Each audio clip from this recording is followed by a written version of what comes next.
जय श्री जगन्नाथ भाई मैंने सर्वप्रथम गुरुदेव गणपति ଏବଂ ଜଗନ୍ନାଥଙ୍କୁ ପ୍ରଣାମ କରି ଆଜି ଆମେ କିଛି ଇମ୍ପୋର୍ଟାଣ୍ଟ ଟପିକ କୁ ନେଇ ଆମେ ଭିଡ଼ିଓ କରିବା। ଶୁଭ କର୍ମରେ ତ୍ୟାଜ ଏଇ ଯୋଉ ଏଇ ଜିନିଷଟା ଆମେ ଅଲରେଡି ଆଗରୁ ବନେଇ ସାରିଛୁ। ଆମେ ଶୁଭ କର୍ମ କଣ କଣ ତ୍ୟାଗ କରାଯିବ ଏଇ ଜିନିଷଟା ଅଲରେଡି ଆମେ ବନେଇ ସାରିଛୁ। କିନ୍ତୁ ସବୁଠୁ ଇମ୍ପୋର୍ଟାଣ୍ଟ ଜିନିଷ ହେଲା ସେଇଟା ବନେଇଥିଲୁ କଣ, ସେଇଟା ବନେଇଥିଲୁ ସମୟ ହିସାବରେ। ଆଜି ଯୋଉ ଟପିକ ଟା ଆମେ ପଢିବାକୁ ଯାଉଛେ ସେଇଟା ହଉଛି ନିମିତ୍ତ ଏବଂ ଲଗ୍ନ ଚାର୍ଟ ହିସାବରେ। ଠିକ ଅଛି, ମୁଁ ଅଲରେଡି ନିମିତ୍ତ କଣ ବୁଝେଇ ସାରିଛି। ନିମିତ୍ତ କୁ କେମିତି ଡିଫାଇନ କରାଯାଏ ସେଇଟା ବି ଜ୍ୟୋତିଷର ପ୍ରିଭିୟସ ସେସନରେ ଜ୍ୟୋତିଷ ଶାସ୍ତ୍ର 100% କାମ କରିକି ନେଇ ସେଥିରେ ଆମେ ଅଲରେଡି ତା ଦେହରେ ଡିସ୍କସନ ସରିଛି। ବର୍ତ୍ତମାନ ଆମେ ଡିସ୍କସନ କରିବା ସେ ଶୁଭ କର୍ମରେ କୋଉ କୋଉ ନିମିତ୍ତ ଗୁଡା ତ୍ୟାଯ୍ୟ କରିବା। ନିମିତ୍ତ ମାନେ କଣ? ନିମିତ୍ତ ହେଲା ପ୍ରକୃତି ତୁମକୁ କଣ ଇଙ୍ଗିତ ଦଉ, ପ୍ରକୃତି ତମକୁ କଣ ଇଙ୍ଗିତ ଦଉଛି ତୁମେ ତଦନୁପାତିକ କରୁଛ ନା ନାହିଁ। ପ୍ରକୃତି ତୁମକୁ କଣ ଇଙ୍ଗିତ ଦଉଛି? ସର୍ବପ୍ରଥମ ହଉଛି ସମୟ। ଆପଣ ମାନେ ଜାଣିଛନ୍ତି ସୂର୍ଯ୍ୟ ହଉଛନ୍ତି ସକଳ ଶକ୍ତିର ଆଧାର। ସୂର୍ଯ୍ୟ ହଉଛନ୍ତି ସକଳ ଶକ୍ତିର ଆଧାର। ଯେତେବେଳେ ଗୋଚରରେ ଆପଣ କୌଣସି କାମ ସମୟ ନିର୍ଦ୍ଧାରିତ କରିବାକୁ ଯାଉଛନ୍ତି, ଆଗ ଲଗ୍ନ ଟା ସେଇ ସମୟରେ ସେଇ ଜାଗାରେ ଚେକ୍ କଲେ ଯଦି ପାପ ଗ୍ରହର ଲଗ୍ନ ଆସୁଛି ଏବଂ ଯଦି ସେ ପାପ ଗ୍ରହଟି ଆପଣଙ୍କର ଲଗ୍ନାଧିପ ହେଇଥିବ ତାହେଲେ ଆପଣଙ୍କ ପାଇଁ କୌଣସି ଅସୁବିଧା ନାହିଁ। କିନ୍ତୁ ଆପଣଙ୍କ ପାଇଁ ଯଦି ଶୁଭ ଗ୍ରହର ଲଗ୍ନ ହେଇଥିବ ଏବଂ ସେଇ ଟାଇମରେ ପାପ ଗ୍ରହ ଉଦିତ ହେଇଥିବ ତାହେଲେ ସେ ଟାଇମ ଟା ଆପଣଙ୍କ ପାଇଁ ଶୁଭ ନୁହଁ। ପ୍ରତି 2 ଘଣ୍ଟାରେ ଲଗ୍ନ ଚେଞ୍ଜ ହୁଏ। ତେଣୁ ଯଦି ଆପଣଙ୍କର ପାପ ଲଗ୍ନ ଉଦିତ ହେଇଥିବ ସେ ସମ ଟାଇମ ଟାକୁ ବର୍ଜନ କରିବା ଉଚିତ। ଦ୍ଵିତୀୟ ପଏଣ୍ଟ କଣ? ଯଦି ଗୋଚରରେ ଲଗ୍ନେଶ ପାପ ଯୁକ୍ତ ହେଇଗଲେ, ବର୍ତ୍ତମାନ ଏକ୍ସାମ୍ପଲ ପାଇଁ ମଙ୍ଗଳ ଆଉ କେତୁ ପରସ୍ପର ସହିତ ଯୁକ୍ତିରେ ଅଛନ୍ତି, ଯୁକ୍ତ ଅଛନ୍ତି ଗୋଚରରେ। ବର୍ତ୍ତମାନ ଯଦି କୌଣସି କାମ କରିବା ପୂର୍ବରୁ ଆପଣଙ୍କର ମେଷ ଲଗ୍ନ କିମ୍ବା ବିଛା ଲଗ୍ନ ହେଇଥାଏ ଯାହାର ମାଲିକ ହଉଛନ୍ତି ମଙ୍ଗଳ, ଯଦି ମଙ୍ଗଳଙ୍କର ଏଇ ସମୟ ଆସେ ଆପଣଙ୍କ ଲଗ୍ନ ତ ମଙ୍ଗଳ ଶୁଭ ହବା କଥା କିନ୍ତୁ ଏଇଟା ଶୁଭ ହବନି। କାହିଁ ହବନି? କାରଣ ଲଗ୍ନ ପାପ ଯୁକ୍ତ ହେଇଗଲେ। ପାପ ଗ୍ରହ କିଏ କିଏ ସବୁ? ମଙ୍ଗଳ, କେତୁ, ଶନି, ପାପଯୁକ୍ତ ବୁଧ ଏବଂ କ୍ଷୀଣ ଚନ୍ଦ୍ର। ଠିକ ଅଛି। ଶୁଭ ଗ୍ରହ କିଏ କିଏ ସବୁ? ଶୁଭ ଗ୍ରହ ହଉଛନ୍ତି ଗୁରୁଦେବ ବୃହସ୍ପତି, ଶୁକ୍ର, ଗୁରୁଦେବ ଶୁକ୍ର ଆଉ ପୂର୍ଣ୍ଣଚନ୍ଦ୍ର, ଯୋଉଟା କି ଆମେ କହୁ ଅଷ୍ଟମୀରୁ ସପ୍ତମୀ। କୃଷ୍ଣ ପକ୍ଷ ଅଷ୍ଟମୀରୁ ଶୁକ୍ଳ ପକ୍ଷ ଅଷ୍ଟମୀରୁ କୃଷ୍ଣ ପକ୍ଷ ସପ୍ତମୀ ପର୍ଯ୍ୟନ୍ତ ଚନ୍ଦ୍ର ଜେନେରାଲି ଭଲ। କିଏ କୋଉ କୋଉ ଶାସ୍ତ୍ରରେ ବି ତାକୁ କୃଷ୍ଣ ପକ୍ଷ ପଞ୍ଚମୀରୁ ଶୁକ୍ଳ ପକ୍ଷ ପଞ୍ଚମୀ ପର୍ଯ୍ୟନ୍ତ ମଧ୍ୟ କୁହାଯାଇଛି। ସେ ସମୟରେ ଯଦି ଆସେ ଏଇ ପାପ ଯୁକ୍ତ ଲଗ୍ନ ହେଇଯାଏ ସେ ଟାଇମରେ ଆପଣ କରିବେ ନାହିଁ। ଠିକ ଅଛି। ତାପରେ କଣ? ନବାଂଶ ତ ଦେଖାଯାଏ କିନ୍ତୁ ଏତେ ଫାଇନଲ ଦେଖିବା ସମ୍ଭବ ନୁହଁ, କାରଣ ସେମିତି ଫାଇନାଲି ଦେଖିଲେ କୌଣସି ଶୁଭ କାମ କେବେ କରାଯାଇ ପାରିବ ନାହିଁ। କିଛି ନା କିଛି ସମୟରେ ଗଡବଡି ଥାଏ। ତେଣୁ ଏଇଟା ମୋଟାମୋଟି ଏଇଟା ଦେଖା। ଠିକ ଅଛି। ଯଦି କୋଉଦିନ ଗ୍ରହଣ ଲାଗିଲା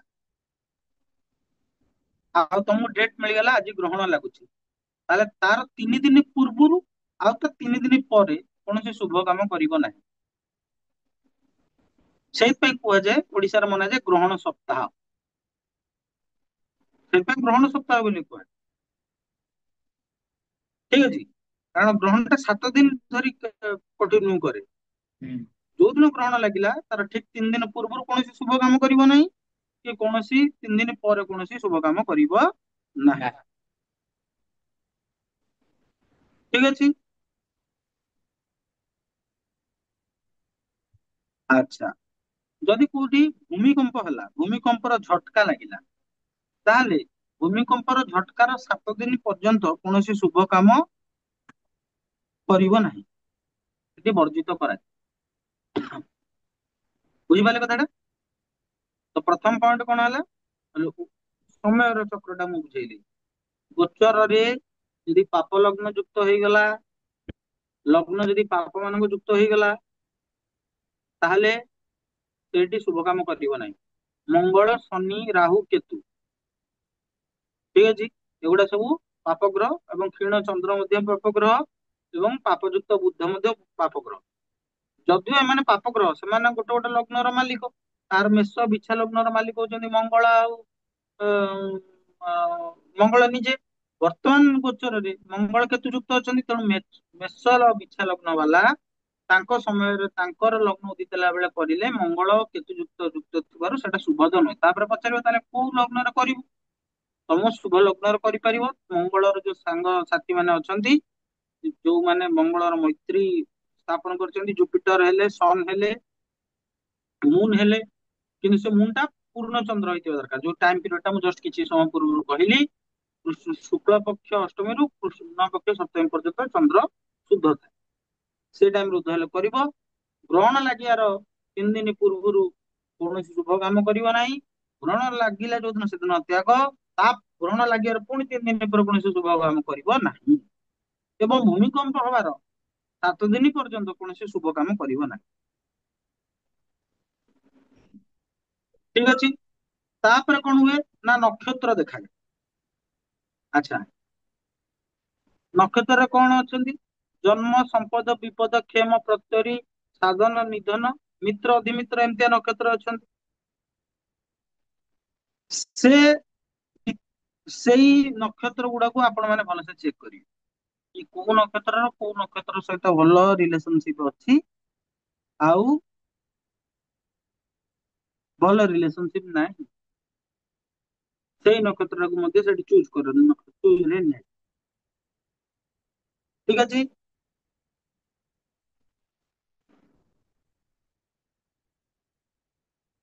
ଆଚ୍ଛା, ଯୋଉ ନକ୍ଷତ୍ରରେ ଯୋଉ ନକ୍ଷତ୍ରରେ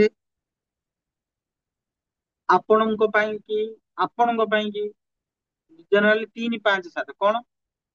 ବିପଦ ନକ୍ଷତ୍ର, ପ୍ରତ୍ୟରୀ ନକ୍ଷତ୍ର, ଜନ୍ମ, ସମ୍ପଦ, ବିପଦ, କ୍ଷେମ, ପ୍ରତ୍ୟରୀ, ନିଧନ ନକ୍ଷତ୍ର। ଯୋଉ ଯୋଉ କାଉଣ୍ଟରେ ଆସିବ, ସେ କାଉଣ୍ଟରେ ତମେ କରିବ ନାହିଁ, ଶୁଭ କାମ କରିବ ନାହିଁ। ତାପରେ କଣ? ଋତୁର ସ୍ୱଭାବ ଅନୁସାରେ ଯଦି କୌଣସି ଫୁଲ କିମ୍ବା ଫଳ, ଆପଣ ଭାବନ୍ତୁ ଆମ୍ବ ଟା ଖରାଦିନେ ହବ, ଆମ୍ବ ଯଦି ଶୀତ ଦିନେ ହେଲା, ଶୀତ ଦିନେ ଆମ୍ବ ମିଳିଗଲା ମାନେ ଅମଳ ହେଲା, ତାହେଲେ ସେଇଟା ଏକ ଶୁଭ କି? ଏଟା ଶୁଭ ନୁହଁ ନା। ଆମ୍ବ ବଉଳ ଧରେ, ତେଣୁ ଏଠି ଆଚାର୍ଯ୍ୟ ମାନେ, ପୁରାତନ ଆଚାର୍ଯ୍ୟ ମାନେ କହୁଛନ୍ତି ଯୋଉ ଋତୁରେ ଯୋଉଟା ମିଳେ, ଯୋଉଟା ଆଭେଲେବୁଲ ଥାଏ। ଏବେ ଜାମୁକୋଳିର ସମୟ, ଜାମୁକୋଳି ମିଳୁଛି। ଶୀତ ଦିନେ ଯଦି ଜାମୁକୋଳି ମିଳେ ତାହେଲେ ତାକୁ ଖାଇବନି କିଏ?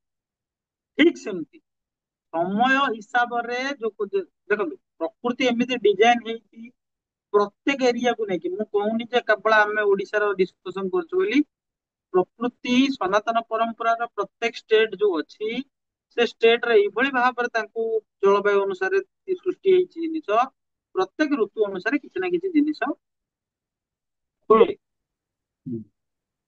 ତେଣୁ ଯଦି ତୁମେ ପ୍ରକୃତିର ବିପରୀତରେ ଅପର ପକ୍ଷରେ ଯାଇକି କୌଣସି ଜିନିଷ ଦେଖିଲ, ତାକୁ ୟୁଜ ରେ ନବାକୁ ଚାହୁଁଛ ଶୁଭ କର୍ମରେ, ସେଇଟା କରିବ ନାହିଁ। ଠିକ ଅଛି। ସନ୍ଧି ସମୟ ଯୋଉ ଥାଏ, 3ଟା ସନ୍ଧି ସମୟ ଥାଏ, ତ୍ରିସନ୍ଧ୍ୟା ସ୍ନାନ କୁହାଯାଏ। 3ଟା ସନ୍ଧି ସମୟ ରହିଛି, ତ୍ରିସନ୍ଧ୍ୟା ସ୍ନାନ କୁହାଯାଏ। କୋଉ କୋଉ ଗୁଡାକ ସେଟା ଯୋଉ ଗୁଡାକ 3ଟା ସନ୍ଧି ସମୟ କୋଉ କୋଉ ଗୁଡାକ? ନା ପ୍ରଥମ ସନ୍ଧି ସମୟ ହଉଛି ସକାଳ ସନ୍ଧ୍ୟା, ମାନେ ଯେତେବେଳେ ସୂର୍ଯ୍ୟ କଣ କରିବେ ନା ଉଦୟ ହେବେ, ମାନେ ଅନ୍ଧାରରୁ ଆଲୋକକୁ ଆସିବେ, ସେଇଟା ଗୋଟେ ସନ୍ଧି ସମୟ। ଯୋଉଠି ମଧ୍ୟାହ୍ନ ହବ, ସୂର୍ଯ୍ୟ ପୁରା ଟପ୍ କୁ ଯାଇକି ତଳକୁ ଯିବେ, ସେଇଟା ଗୋଟେ ସନ୍ଧି ସମୟ।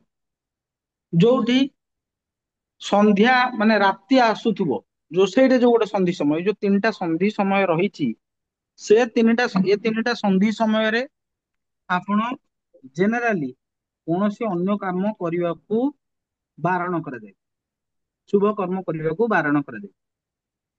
କିଛି କିଛି ଜିନିଷର ଏକ୍ସେପସନ ମଧ୍ୟ ଅଛି, ଯେମିତି ଆମେ ତିଥି ପଢିଲା ବେଳେ ପଢୁଥିଲେ, ସେମିତି କିଛି କିଛି ଜିନିଷର ଏକ୍ସେପସନ ମଧ୍ୟ ଅଛି। ଠିକ ଅଛି। ତ ଆଉ ଏଇ ଚାରିଟା ଜିନିଷ ଯଦି ଆପଣ ମାନେ ନିମିତ୍ତ ହିସାବରେ ପ୍ରକୃତିରୁ ପାଇଲେ, କାରଣ ଏଟା ପ୍ରକୃତି କୃତ ନା, ଏଟା ତ ମଣିଷ ତିଆରି କରିନି ନା ଭାଇ। ତେଣୁ ଏଇ ଚାରିଟା ଜିନିଷ ଯଦି ଆପଣ ପାଇଲେ, ଆପଣ ଧ୍ୟାନ ରଖିବେ ସେ ସମୟରେ ଶୁଭ କର୍ମ କରାଯାଏ ନାହିଁ। ତ ଆଜିର ସେସନରେ ଆମେ ଜାଣିଲେ ଶୁଭ କର୍ମରେ କଣ କଣ ତ୍ୟାଗ କରିବା ଉଚିତ।